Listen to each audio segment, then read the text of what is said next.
Hello, everyone. Welcome to our video series on the 2023 South Carolina College and Career Ready ELA Standards Support and Supplemental Documents. I am Tabitha Hughes, the Middle Level ELA Education Associate for Standards. With me today is Casey Cook, our team lead for the Humanities team, which includes ELA, Social Studies, and World Languages. Casey, tell us a little about your role in the 2023 ELA Standards and Supplemental Resources Development. Well, thank you for that introduction, Tabitha. Speaking on behalf of the entire ELA team, our role in the new 2023 standards has been to help facilitate their development and revisions after public review, as well as assist in the development and refinement of support and supplemental documents to assist educators as they begin to implement the new standards. We also design and deliver professional development around the standards and support documents to varying audiences across the state and in various modes, such as in-person, virtual, and recorded sessions. Wow, Casey, that sounds like a lot of hard work. What support document will you be sharing with us today? Well, it certainly is a lot of hard work, and I'd like to say that we owe a debt of gratitude to the Standards Committee members who worked tirelessly to help create the new 2023 standards. Today, we're going to be discussing the supplemental glossary document.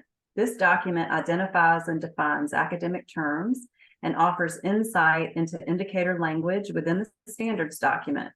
The goal of the glossary is to provide a common language and understanding around academic terms specific to the new ELA standards for educators and students across the state. Well, that is certainly an amazing goal to have, uniformity across the state in our concepts and terms. Casey, you have reviewed the glossary support document at length. What are the three most important components of this document? Excellent question. There are three key features of the glossary that are important for educators to know. First is the linked table of contents, which is an added feature of the digital version of the document. When educators go to the table of contents, they can click on any of the letters to go directly to that section of the glossary. For example, a teacher can click on the letter D and go directly to the section containing all academic terms beginning with the letter D. This feature can save precious time when looking for a specific definition. A second feature is the use of bolded terms. Readers will notice that certain words within definitions may be in bold. When a word is in bold, this indicates that that word is also defined in the glossary. So, for example, an educator may be looking at the definition for theme and see that the word lesson within the definition is in bold. They can then go to the definition for the word lesson for additional insight. When appropriate, the definitions will show connections between terms as well, as in the case with theme being included in the definition for lesson. The last key feature is that the definitions for terms within the glossary have been specifically crafted to align with the intent of the 2023 standards and indicators. While we referenced a variety of resources to craft the definitions, the intent was to ensure that the language of each definition fully encompasses the intent of the indicators. For example, if a reader looks at the definition for flashback, they will see mystery, tensions, surprise, and suspense listed as effects. This is meant to align with the indicator that references foreshadowing by pulling in language that aligns with that indicator's development across multiple grades. Wow, well, that is definitely a very thorough document in ways to support our teachers with definitions and intent. We know educators don't have a lot of time, but we also know that they welcome high quality resources. So, Casey, how do you suggest diving into the glossary document? Well, keep in mind that this is a support document that is meant to be used in conjunction with the standards document. So as educators dive into the standards, we recommend making note of the language that's necessary to successfully teach and master grade level indicators, as well as to align with students' previous and future learning experiences. From there, take a look at the glossary for support around the language that's been selected for instruction.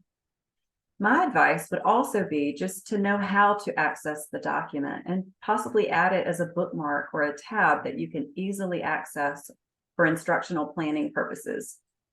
As you work with the standards and other instructional resources on our website, the glossary will be helpful as teachers work to plan for instruction. You can also find this document and other ELA supplemental documents by going to the South Carolina Department of Education website, and you can get there by going to ed.sc.gov and then clicking on districts and schools, then standards, then ELA, and then instructional resources. 2023 standards resources are currently listed at the bottom of the page. Well, that is excellent information. So how do you think that this document could be used to impact student learning? Well, the glossary document can help ensure that there is common use of, as well as understanding around the language of the indicators. And this will be beneficial for both teachers and students. If teachers understand and use the language of the indicators in a common way, instruction can better support learners and ensure that they become proficient with grade level indicators. And that is the ultimate goal. So, Casey, how can educators connect with you or the ELA team to learn more? All of our ELA associates have been instrumental in the development of this and all supplemental documents. I'd like to include Casey Prince Harvey as one of our associates. She's the Education Associate for Humanities, and she's also ELA support and former high school ELA teacher, among other things.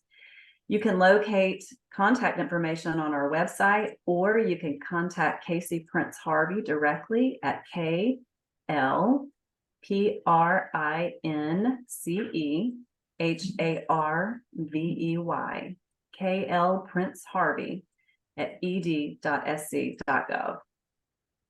Well, thank you for sharing with us today, Casey. Educators, remember, you are the expert in your classroom. You make the best decisions for your students. We hope you have enjoyed our time together today and that you find this video to be helpful. Thank you. Thank you again, Casey, for being with us.